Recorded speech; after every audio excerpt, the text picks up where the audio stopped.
Tanawa! Kaklaro ana.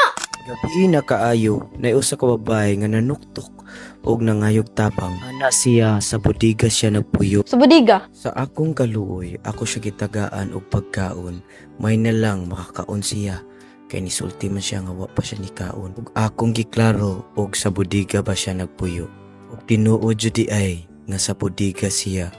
Ug nakita nako nga puwerteng luuya sa iyang sitwasyon. Ug na ako'y naunaan nga makatabang niya. So, wa man ko'y uyab, ari lang ako siya patulgon diri sa balay para dili siya masakit. Sayang ang iyang kagwapa. Mong ako siya ngadtuon ug balikon nako para ari siya matulog.